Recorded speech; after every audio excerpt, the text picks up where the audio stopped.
I think when we hit 1 million, that was when the gold plaque arrived in the office, and we all done like almost like the Premier League trophy where we all took turns holding it up. I think I've got an Instagram post. I ran up the stairs with it, screaming it. If you're not creating an emotional response, you're not serving a purpose in your content. If you want to engage with a viewer, you have to make him feel something. Ultimately, it's a team that strive for always wanting to be better the next time out.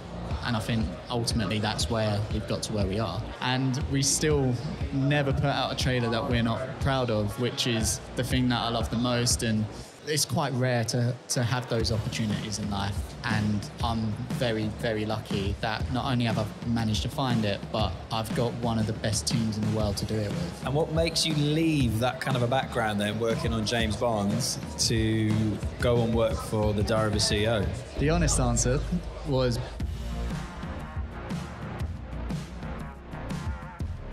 So, to kick things off, Ant Smith, head of trailers, the Diary of a CEO podcast.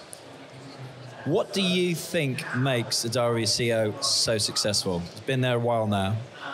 Wow. What do I think makes... We've only got 40 minutes, by the way. My honest answer is going to sound so cliche. Here he goes. But winding it up. The honest truth is the team that we have with the Diary of a CEO team.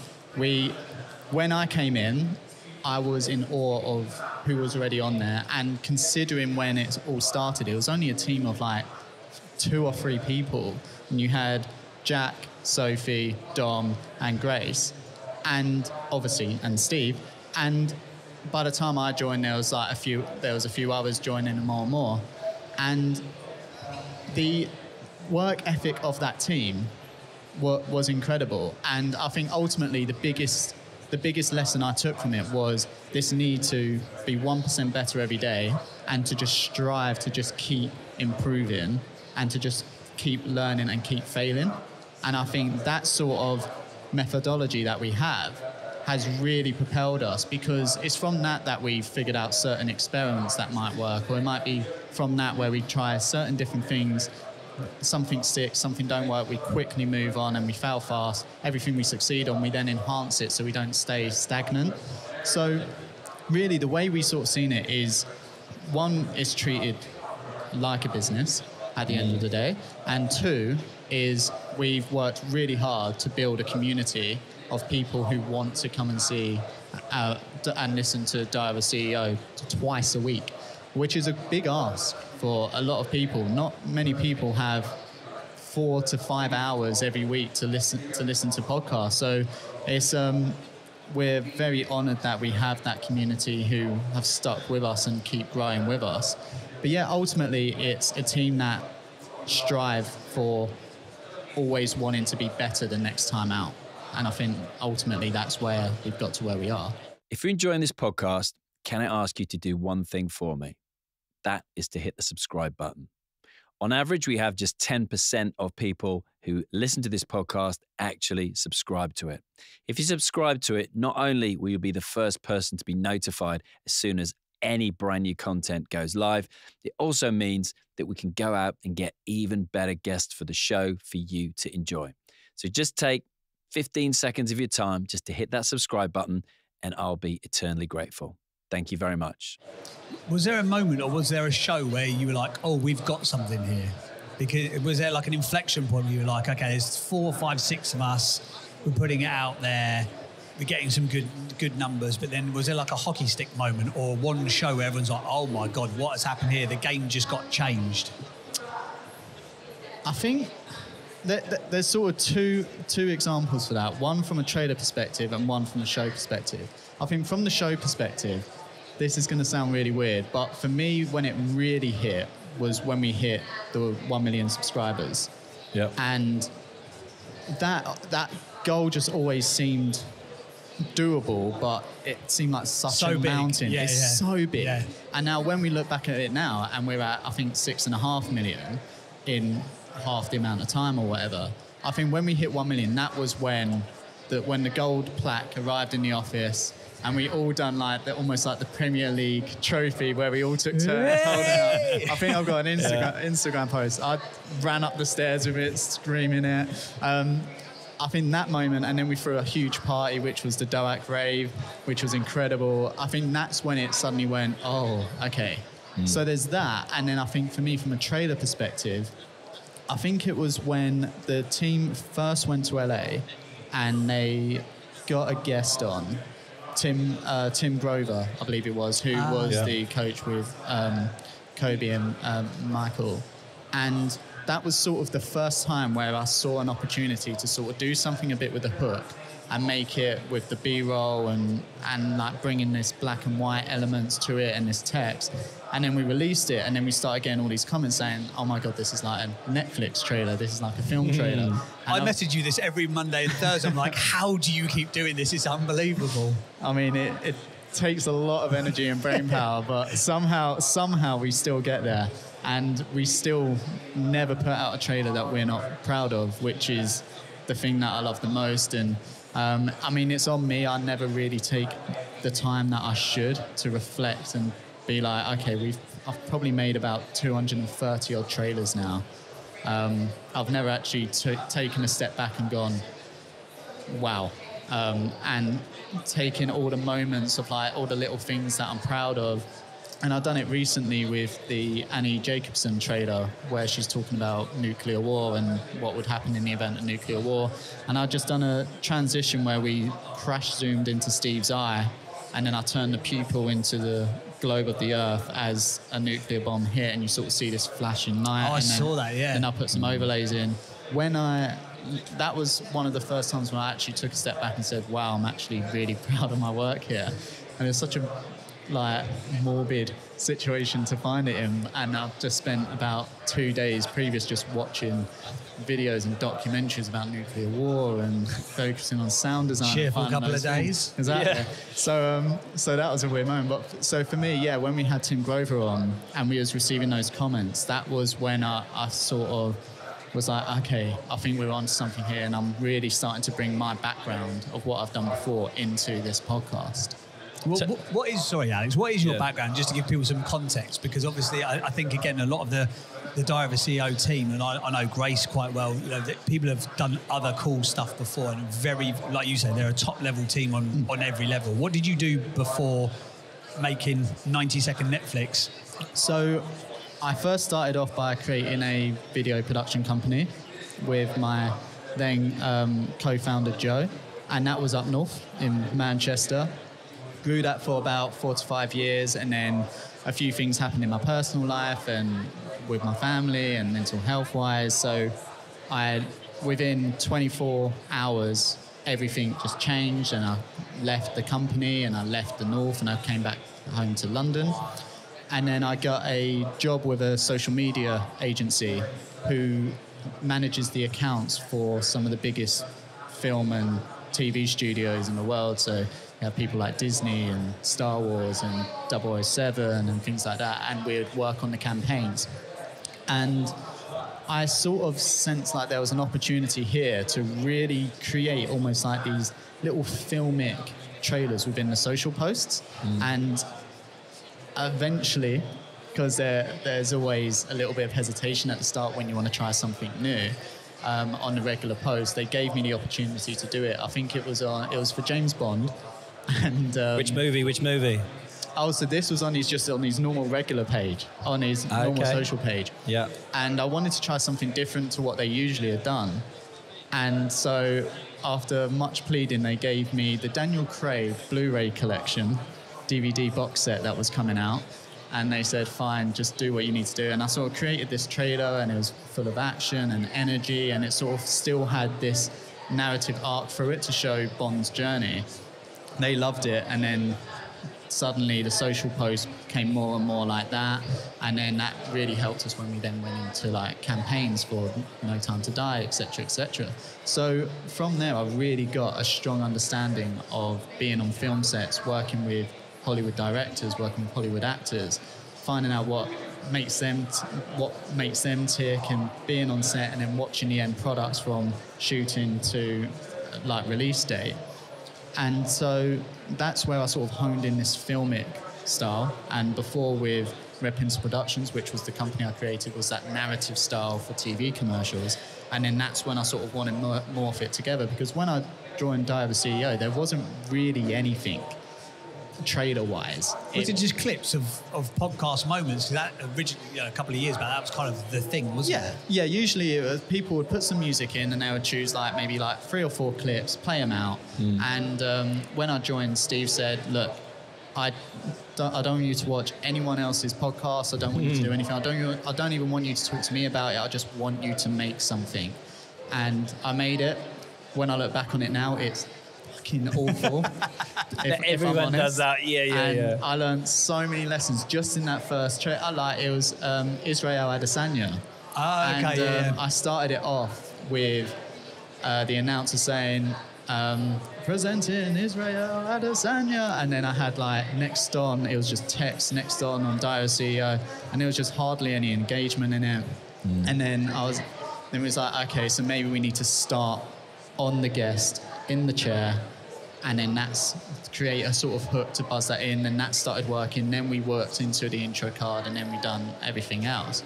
But there wasn't really anything like it, so I just sort of had to bring in that narrative and that film background, merge them together, and then that's when you eventually get to that sort of Tim Grover moment where people are saying this is like a Netflix documentary trailer. And what makes you leave that kind of a background then, working on James Bond, to go and work for the Diary of a CEO? The honest answer was burnout. Okay. It was I was quite stretched, and it felt like my time was up there, and it wasn't something I was enjoying as much. And the creative director there, Finn, I still love him to bits, and every so often we'll talk, and there's members of that team who are lifelong friends from it, and it's beautiful memories that I've got with it. But there was a few things that happened and eventually led to burnout, and I sort of needed that break. And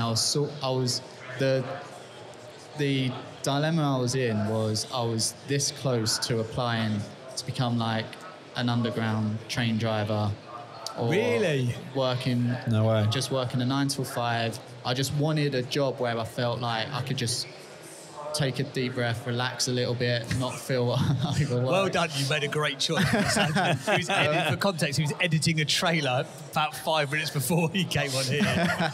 And so that was it really. I sort of fell out of love with editing quite a lot, and I just felt like this isn't what I wanted to do anymore. And then this job ad came up for Die of a CEO with Jack, and it was quite vague, because we didn't quite know what we wanted at the time. And I was like, you know what, I'm just going to go for it. And because I had that freedom to do whatever I wanted, and I had to do a test trailer for Jordan Peterson, where he gets emotional and things like that, so I sort of brought in those elements, and then it led to what was supposed to be a 20-minute chat on New Year's Eve with Jack turned into a 2-hour chat on New Year's Eve with Jack. And then I came in, and the rest is history. Amazing.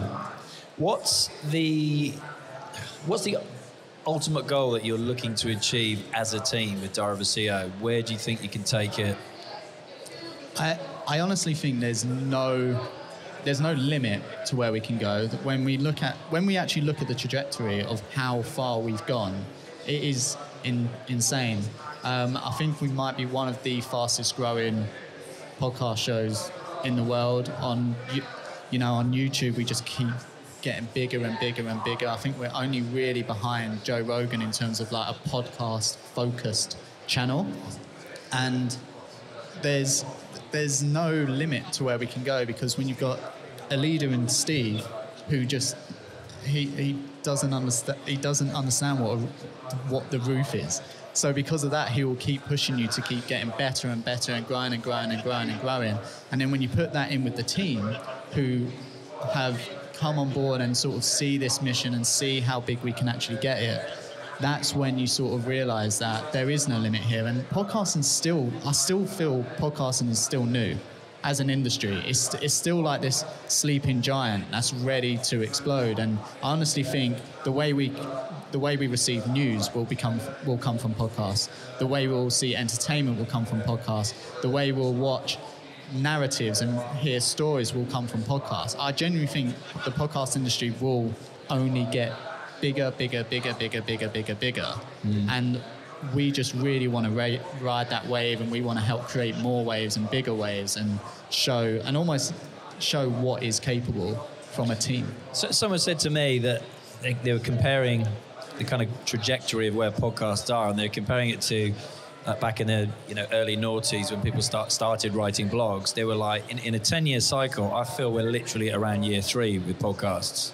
And I was like, wow, that's pretty exciting. Yeah. Clearly, Stephen believes that because of launching the agency recently with Davina and a few other interesting people like that. Yeah, exactly. And that's the thing. And the reason why we're doing that is because Steve and Georgie and CB and the rest of the team know that there's something special within the team, and there's something special in this industry to really give something that people want, and that is a way to consume narratives and topics and conversations that we might not necessarily have with the people we know or the people that we love. It's giving people an opportunity to listen to experts and get real value information that's not in a 5-minute quick TV interview where you're just promoting your book. This is a chance for people to really explain what they're doing and how they're feeling and what they're doing, and ultimately how they want to change the world, for example. I think a great example of that was the Rebel Wilson interview.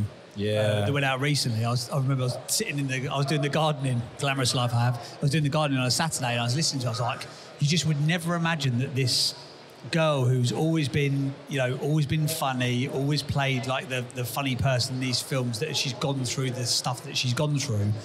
And obviously when you get guests, you've got them as part of normally like a PR run. So they're launching a book, they've got a film or whatever it may be. So they'll probably do, the circuit has now become, Jonathan Ross, Graham Norton, Chris Evans on the radio, and then you guys, and probably High Performance and some of the other sort of big shows that are out there, sort of thing.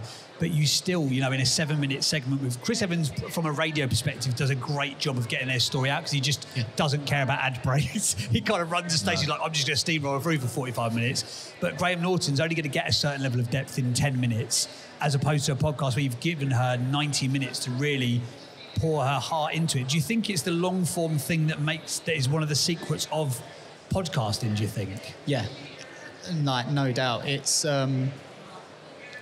because in human behavior, if we're sat down for 10 minutes, the chances are I'm not going to start opening up about my deepest secrets or like trauma that I've had in my life or anything past like that. And it also, in 5 minutes, it don't give me a chance to fully explain what I want to get out of a conversation. And so when it comes to those sort of shows, obviously you're there for a purpose, and it serves the purpose extremely well. Graham Norton, I love watching the Graham Norton show, and it's hilarious, and the interaction with the guests, and he's an amazing interviewer. But that serves a different purpose, in my opinion. And then when you have someone like, for example, even Chris Kamara to come on, and he unveiled something to the world which is not only really personal, but it's shocking. And the fact that we needed that time for him to ease into it, and then to say how he's feeling and to be open and honest. If you've got 5-10 minutes, you're just gonna keep to the ground level information that you've got. So long form in general, that's why people love documentaries, and that's why people still love series to the day, is because people love characters that they can go on a journey with. Ultimately, that's how our brains are wired. This is why we love characters, and this is why we like stories. We love this emotional journey because it's relatable, or if we feel like we can help them, or there's something going on there that really clings to us as humans, and podcasts allow you to do that. Has there been a shift that you guys have gone through where you've gone from being a podcast to being a media entity? Because obviously when it started off, I think, Stephen was probably by himself in a cupboard under a staircase in Manchester. under the duvet. I remember in like the early episodes, you just like randomly do it. It's quite sporadic, but obviously now you've gone from that to committing to podcast, to then committing to YouTube and the other sort of normal channels, but then live tours, books, conversation cards. It's a business. It's a media. Treating it as a business, isn't so it? do you as a team, can you feel that there's a change? You go, oh, we're not a podcast anymore, we're a media organisation. And what is the change like when you're on the inside of that? Yeah, I mean, we don't even call it a podcast anymore. We call it a show. So it's the Diary of a CEO show. And that's because, like you said, we've got books, there's speaking events, there's the actual live shows. And ultimately what we're doing is creating a piece of television and a conversation that can go out on a whole range of different platforms. And so that we call it a show now because there's just so much that goes into it. The change into it, it's sort of weird. It feels quite natural. And probably a gradual, because to the outside world, it might be like, okay, well, on a Monday, Suzanne goes, and now we are a show, guys, we're not a podcast. Yeah. But it's actually probably just incremental, tiny changes over a period of time. When Steve said, it's like, okay, shall we start calling ourselves a show? It wasn't a case of, I've just had a brainwave, let's do this, so then it will unearth this opportunities. It was like, we're doing all of this. Do you think we should probably start calling ourselves a show now? That sort of thing. And it was almost like that realization is like, okay, yeah, this is huge and this is a lot more than what it started out to be. Because initially it was just Steve on his own talking about his diary of a CEO. And now we're now having conversations with really huge influential people and celebrities, and we're talking about mental health, and we're talking about nuclear war, and we're talking about different diets and lifestyles and longevity and as well as business. So there's so many things that we're covering. And so but that has feel like that's evolved. And also the team, yeah. So you said when you started out, there was like a couple on the team, then you joined another couple of people. Just to give people an idea, how big is the team that works on the Diary of a CEO podcast now? How many are in the team? How many are on the team? There's Lev. About 30. About 30. About 30. And recruiting always. It's because, I mean, it's not 30 people all behind the camera shooting. Obviously, we've got a guest booking and research team who do, I mean...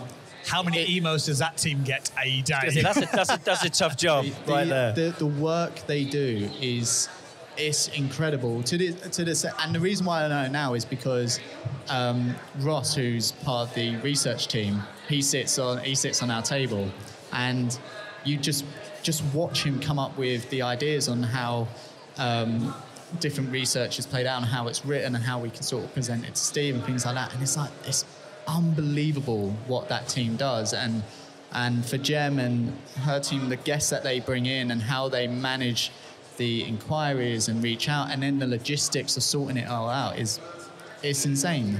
And then obviously you've got the team who are the production team, who are like Jack and Berta and me and Lish and Liv, and they're sort of working on the core editing style and things like that. And then you have the marketing team with Grace and her team, and then you have the finance team, and then you have people working at sponsorships, and it's like, so there's so many different groups within the team, which is why it's big.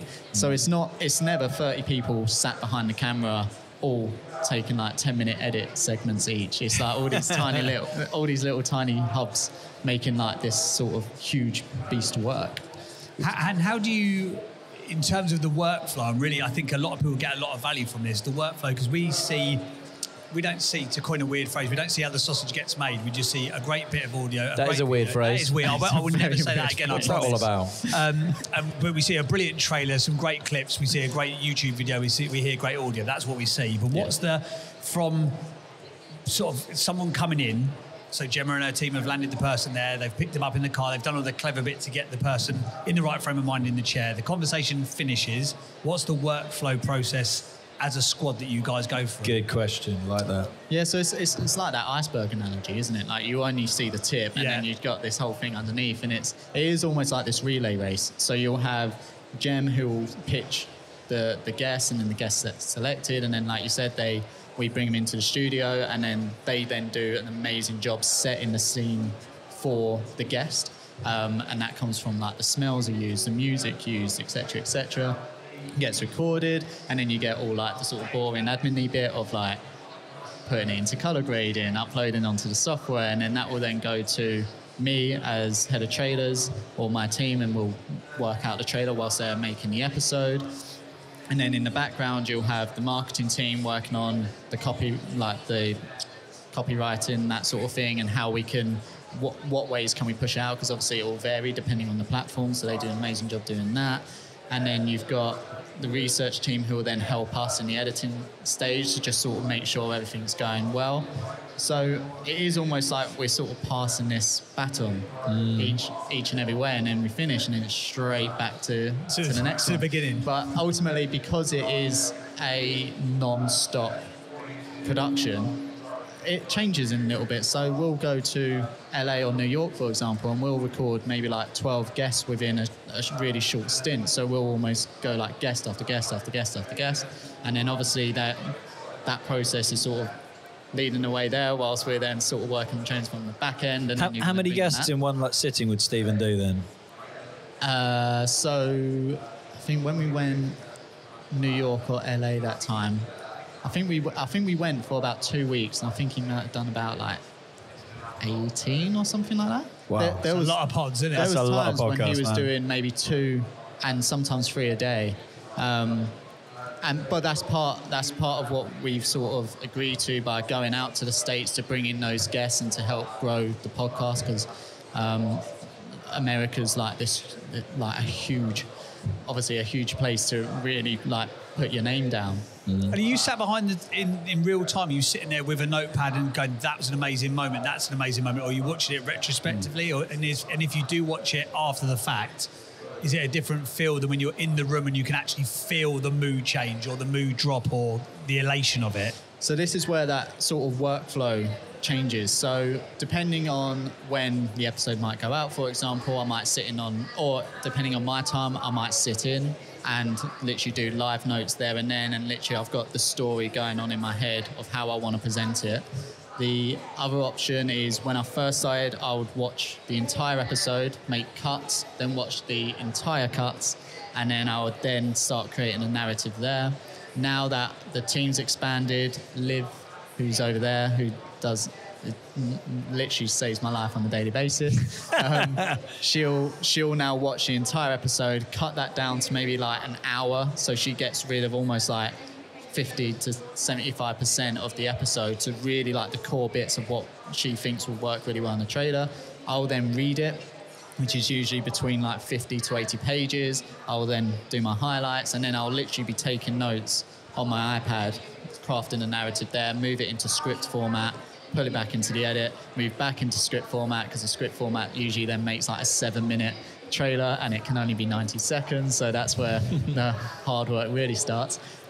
So that sort of varies in that workflow depending. So you have to be adaptable, especially when you're constantly releasing episodes and your day-to-day life isn't as 9 to 5 as maybe what some people would think. And is there ever a moment where you've watched it live in real time, you're like, oh my God, that section there was amazing, and then the overall edit team like, yeah, we're not going to include that? Do you ever go to bat and you're like, that's part of the story? Thankfully not yet, because I think the team, you've got a good understanding of what you're collectively trying to make. And sure. It's and I think when I do that, this is where sometimes I feel a little bit heartless, and I don't know why I'm saying this, but this is where... Carry on, because we're going to clip this bit. This is a good bit to clip. World exclusive, guys. If anyone knows me on this team, I'm like, every morning I'll go in and I'll hug people. I'll literally be listening to the Magic Kingdom fireworks on my way to work. So I live my life like this happy little musical. And then I'll go watch an episode, and then a guest might start crying. And my first thought is like, that's the hook. And it's almost like this weird little energy buzz of like, okay, this is an emotional moment here. What can we do to elevate that to the max and really bring it out to the viewers?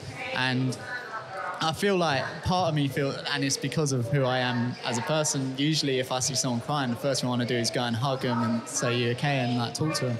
But as an editor, I've got to make obviously what will bring in the viewers. But is there a fine line there between being like too clickbaity, but too wanting to, as you say, enhance the narrative of that story and draw people in so that they'll watch the long form content? There is, and I think, and part of it I think is quite hugely subjective. Yeah.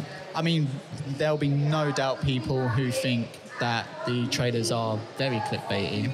Part of my argument of that is they're supposed to be. Yeah, like that's literally the job. I call it a hook because we're supposed to hook you in, and people get playfully annoyed with the cliffhangers because it's this idea that obviously I'm not going to tell you the answer here, guys. Come on, like I want you to go and watch the full episode, so obviously I'm going to leave you hanging. And to be fair, I received messages, like some really angry messages, why I left the answer out, and. But that comes part and parcel. Like you get a lot more saying how much they love the fact that they have to go and watch the full thing, for example. So there is the fine line. We, in a sense, that we never want to force a moment too much. We don't want to do a disservice to the guests ever. You know, we have such a huge amount of respect for every single guest that comes on because we're not paying them to come on. They're taking their time to come on and speak to us. So we go through a lot. We go through this sort of moral framework of like we just want to make sure that we're reflecting the episode, we're reflecting the guest, but we're doing our best to just bring as many people in as possible to watch the full thing. So you need elements of clickbait because ultimately, I mean, when it comes to clickbait, I sort of reframe it in a sense that it's not so much clickbait; it's playing to emotion, and when you play, the only way I see people lead into action is if you play towards their emotions. If you make someone feel neutral or like, oh, that's good, chances are they're not going to act on it because they don't feel the need to act on it. If you make someone sad, unbelievably joyous, angry, or frustrated, that's what leads to action. Very few people make decisions with a clear, level, neutral head. Decisions are made when they feel like they need the answer right now or they need to satisfy some sort of feeling that they have. So that's what clickbait is. It's almost like you're playing to people's emotions and making them go, right, okay, I need to find that answer now. Or I don't agree with this, I need to find out why. And that's ultimately what my job is at the end of the day, is to bring those people in and to play to their emotions, which is the biggest part of the trailers, I'd say. And does that come from your cinematic background with working with some of those brands that you referenced before, Ant, as well? And obviously with video, seeing people's reactions, it's a very emotive thing. You can literally see the question, watch the answer land and see the emotion in that person's face, whether it's laughter, whether it's tears, whether it's whatever. Yeah, exactly. And films do it all the time, but they obviously have 2 hours. I have 90 seconds. Trailers do it all the time. It's playing to emotion is a narrative tool that humans have been doing for centuries. Like how stories are conceived is to create an emotional response. If you're not creating an emotional response, you're not serving a purpose in your content. And so the way I sort of see it is like if you want to engage with a viewer or with an audio listener, you have to make them feel something.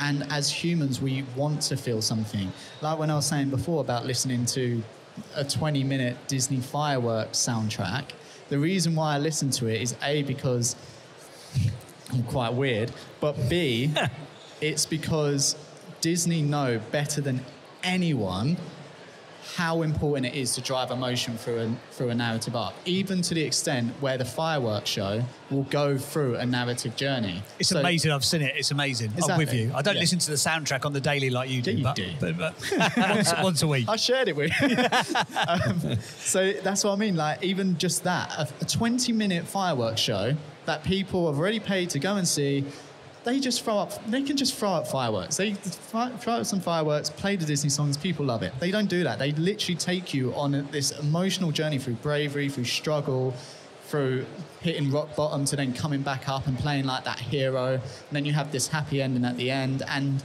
that's why people are obsessed with Disney. And that's why people are obsessed with theme parks like Walt Disney World and Disneyland, because the emotion that they've played on has left such a vital part of them that they need to go and get that fix again. And they feel more human, and they feel like they're more in touch with their emotions. So ultimately, that's what we try and achieve with the trailers.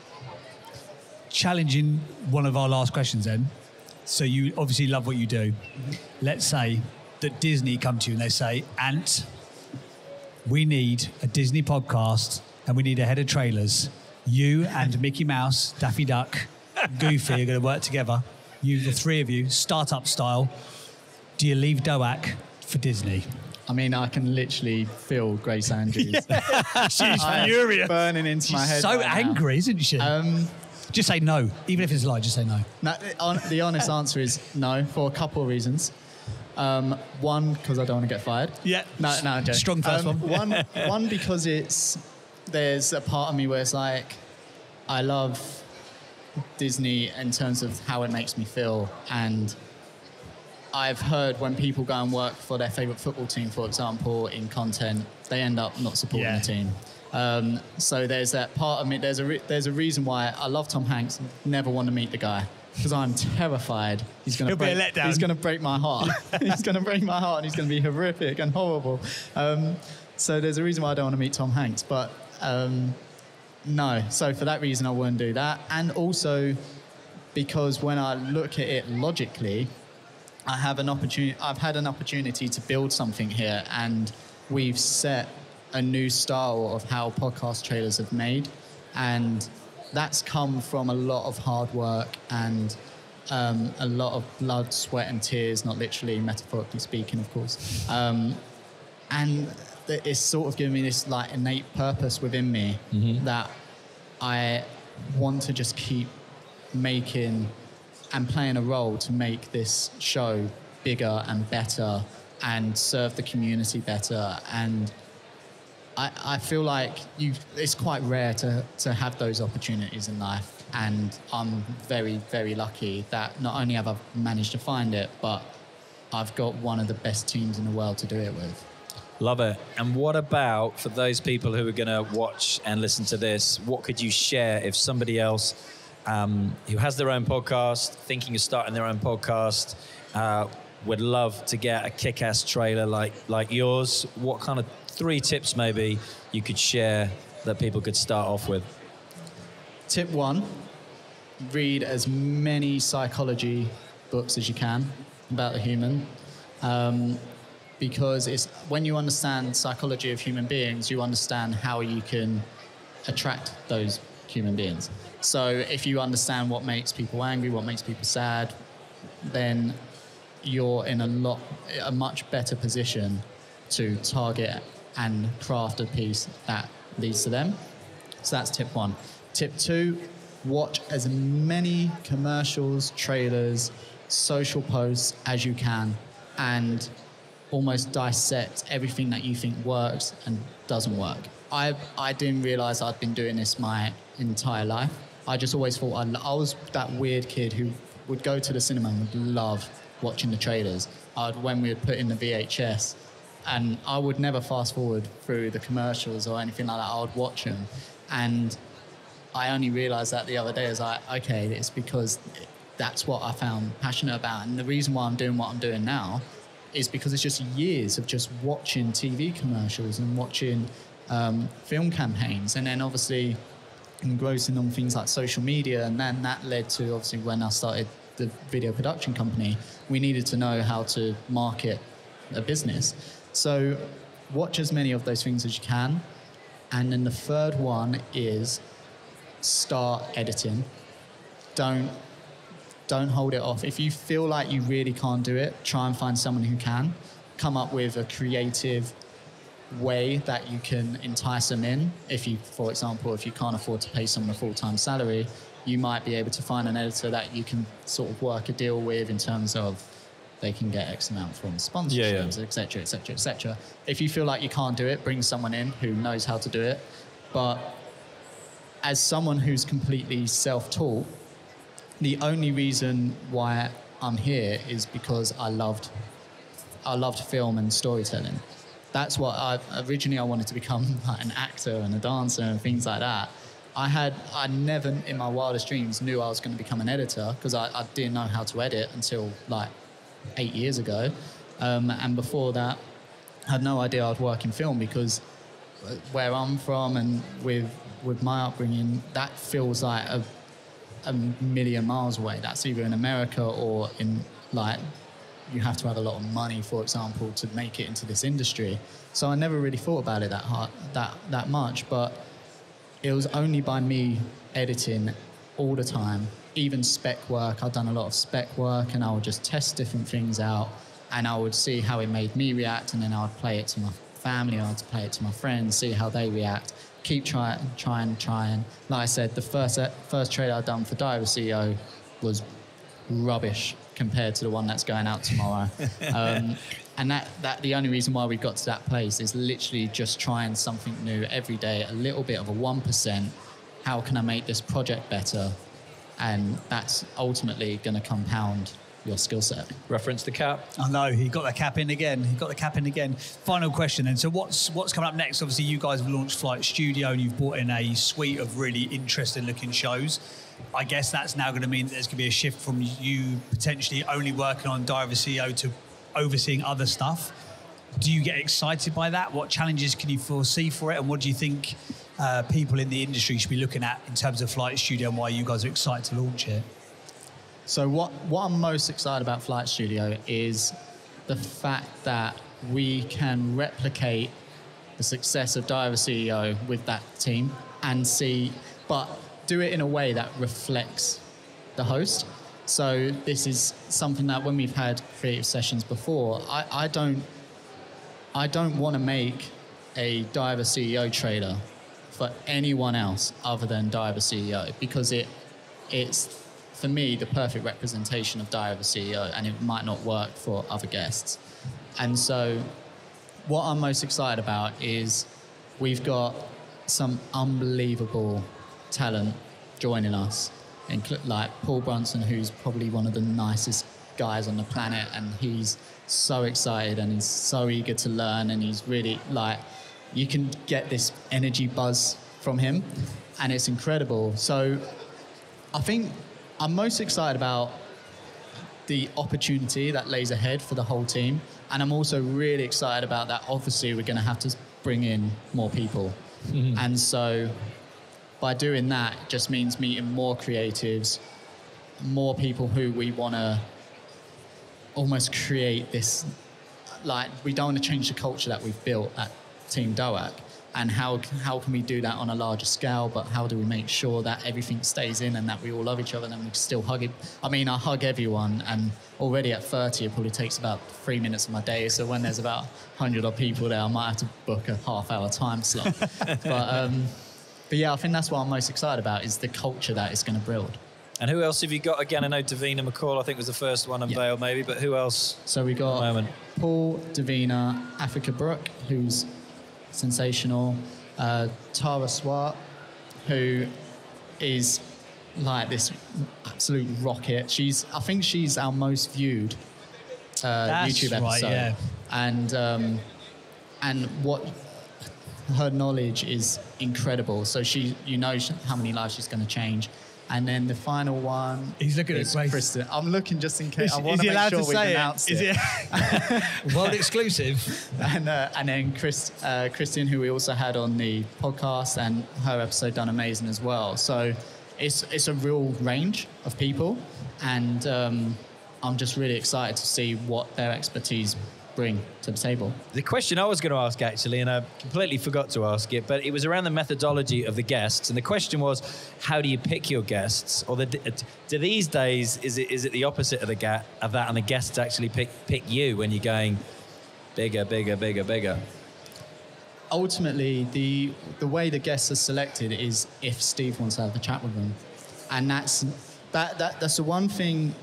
What I love about DOAC and with Steve is the reason why he started having guests on his show was because he's just naturally very curious about so many different things in the world.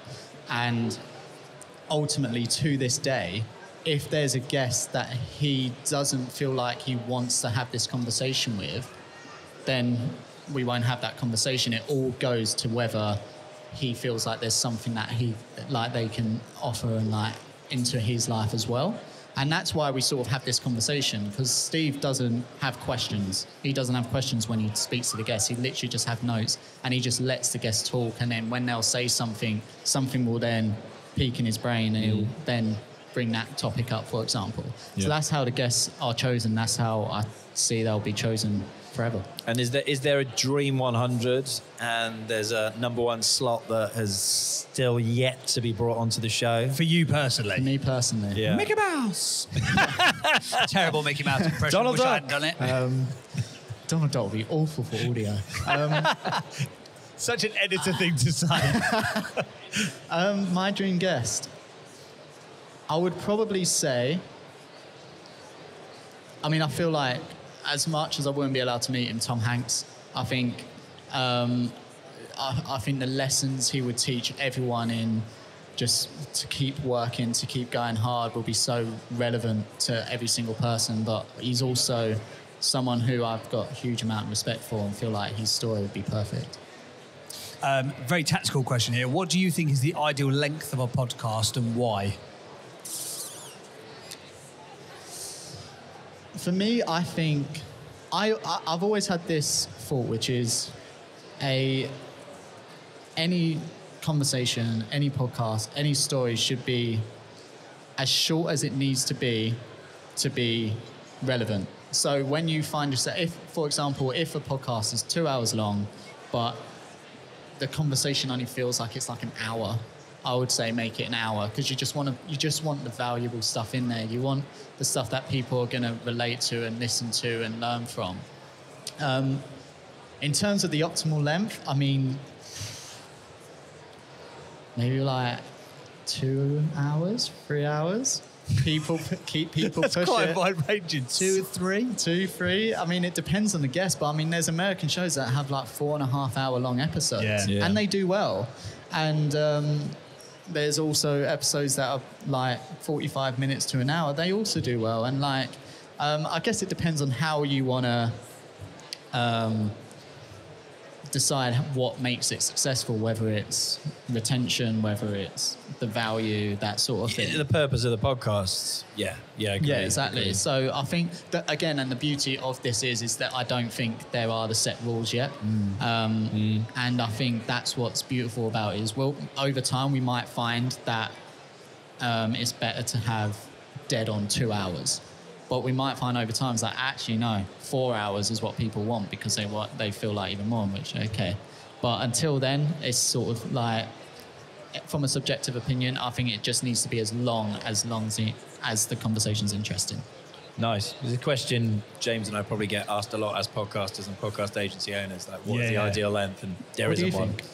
I don't think there is one. I think my example is always you look at something like Marketing School with Neil Patel and Eric Sue, and there's like, daily show that's like 5 to 10 minutes, and each one is, a valuable soundbite for something to do with marketing. Or you look at Joe Rogan, who could literally go 3 or 4 hours talking about UFC or something. So, I don't think there is one. James? No, the answer I always give is it's as long as it's interesting. That's literally it. If you have, I've done interviews, and after 28 minutes, you're like, okay, this is done. And equally, I've talked about, chemtrails for 2.5 hours. Yeah, I think less said about that, the better. By the way, but it's a very interesting subject. I think there's something to be said about leaning into your community and your audience. What is it more your audience wants? If your audience wants more value and wants to listen for 2 hours, steer towards them. And you obviously there's tests and things that you can do for that. But if you lean into your community, and obviously they're the people who will help you grow, and that's what will keep your retention up and things like that. Lean into them, find out what they want. Agreed. I think crowdsource, 100%.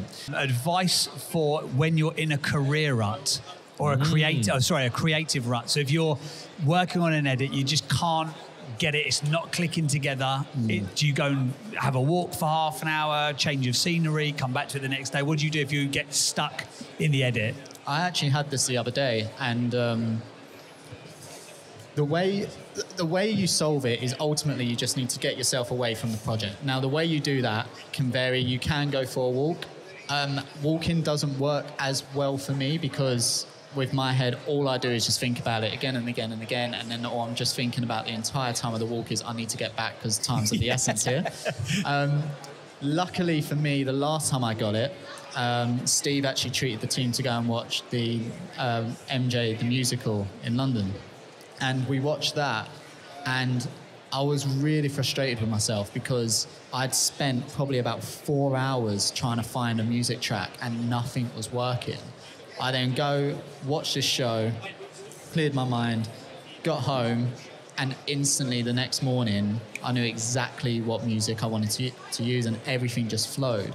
So it's important that you get yourself away from the project, but it's also, I think, very important to realize that the more you work on it, it can come to you, and to just keep trying different things. That should always be the first goal, is not to instantly be like, I'm in a rut after the first step, I'm going to go off, have an hour-long break, come back, because sometimes it doesn't come back to you. If you try and force yourself to get something down, so for example, when I'm creating a story, that's a really challenging part of the role because I've got to condense 2 hours into 90 seconds.